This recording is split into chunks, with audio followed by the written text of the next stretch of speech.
हफ्ते के आखिरी कारोबारी सत्र में बाजार लाल निशान में खुला। आज निफ्टी 112 पॉइंट्स टूटकर 25,767 पर खुला, जबकि सेंसेक्स 418 पॉइंट्स टूटकर 84,060 पर खुला। बता दें, पिछले 4 सेशन से बाजार में तेजी जारी थी। शुरुआती कारोबार में निफ्टी में 100 पॉइंट से अधिक गिरावट बरकरार है और ये 25,800 के नीचे फिसल गया है। आज बिहार विधानसभा चुनाव का रिजल्ट भी आने वाला है। बाजार का फोकस आज के नतीजों पर है। अगर एग्जिट पोल्स के मुताबिक रिजल्ट नहीं आते हैं तो बाजार में तगड़ी गिरावट आ सकती है। ऐसे में दिन भर वोलेटिलिटी हाई रहने का अनुमान है। इस बीच भारत की दूसरी सबसे बड़ी आईटी कंपनी इन्फोसिस ने 12 सितंबर को अपने 5वें और अब तक के सबसे बड़े यानी कि 18,000 करोड़ रुपए के शेयर बायबैक की घोषणा की थी। इसके लिए रिकॉर्ड डेट 14 नवंबर यानी आज की तय की गई है। अगर आप इन्फोसिस के शेयर होल्डर हैं और इस बायबैक में भाग लेने की सोच रहे हैं तो आपके लिए ये खास तारीख है। इन्फोसिस बायबैक रिकॉर्ड डेट यानी जो निवेशक इस शेयर बायबैक में हिस्सा लेना चाहते हैं उन्हें आज यानी 14 नवंबर को अपने अकाउंट में शेयर रखने होंगे। अगर कोई आज शेयर खरीदता है तो वो बायबैक के लिए एलिजिबल नहीं होगा। ऐसा इसलिए है क्योंकि T+1 सेटलमेंट के नतीजन किसी खास दिन खरीदे गए शेयरों का उसी दिन निपटान नहीं होता है। यही वजह है कि रिकॉर्ड डेट की सुबह खरीदारी करने वाले निवेशकों का नाम रिकॉर्ड लिस्ट में नहीं होगा। इन्फोसिस के शेयर बायबैक के बारे में समझने वाला पहलू और सबसे महत्वपूर्ण पहलू ये है कि आखिर कितना जरूरी है। आमतौर पर किसी कंपनी के शेयर बायबैक का मतलब होता है कि कंपनी अपने मौजूदा शेयर होल्डर से शेयर खरीदेगी।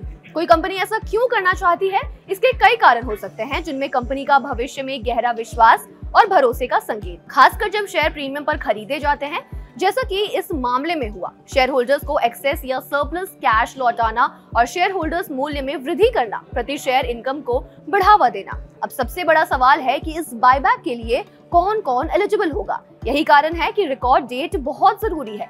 जिन शेयर होल्डर्स के खाते में रिकॉर्ड डेट तक शेयर होते हैं वो बायबैक के लिए एलिजिबल हो जाते हैं। अब समझेंगे कि आप इसके लिए कैसे आवेदन कर सकते हैं। अगर आप शेयर बायबैक में भाग लेना चाहते हैं तो आपको इन स्टेप्स को ध्यान से फॉलो करना बहुत जरूरी है। सबसे पहले बायबैक विंडो, साइज, वैल्यू और एलिजिबिलिटी के बारे में डिस्क्रिप्शन जानने के लिए ऑफर लेटर को ध्यान से पढ़ें। इसके बाद अपने ब्रोकर खाते में लॉगिन करें और कॉर्पोरेट एक्टिविटीज में अंडर बायबैक चुनें। फिर इन्फोसिस बायबैक को सेलेक्ट करें। अपनी एलिजिबिलिटी के बेसिस पर आप मात्रा तय कर सकते हैं या फिर ओवर सब्सक्राइब भी कर सकते हैं। आपको ये समझना होगा कि हर किसी के शेयर एक्सेप्ट नहीं किए जाएंगे। केवल 2.4% शेयर ही वापस खरीद जा रहे हैं। खरीदे जाने वाले शेयर एक्सेप्टेंस रेशियो पर बेस्ड होंगे। इसके बाद एक्सेप्ट किए गए शेयरों के लिए पेमेंट जमा किया जाएगा। जिन शेयरों को वापस नहीं खरीदा जाता है उन्हें शेयर होल्डर्स के डीमैट खाते में वापस कर दिया जाता है। अगला बड़ा सवाल यह है कि इन बायबैक्स पर टैक्स का क्या असर पड़ेगा। दरअसल 1 अक्टूबर 2024 से लागू होने वाले नए टैक्स नियमों के अकॉर्डिंग कंपनी पर कोई टैक्स नहीं लगेगा। शेयर होल्डर्स को मिलने वाली राशि को डिविडेंड के बराबर ही माना जाएगा और उन्हें अपनी एलिजिबिलिटी के अकॉर्डिंग टैक्स स्लैब के अनुसार टैक्स चुकाना होगा। आपको बता दें, ये इन्फोसिस का 5वां और टेक दिग्गज का अब तक का सबसे बड़ा शेयर बायबैक है। कंपनी ने इससे पहले 2017, फिर 2019, 2021 और 2022-23 में बायबैक किया था। इनमें से हर बायबैक 18 to 30% के प्रीमियम पर लिस्ट हुआ है।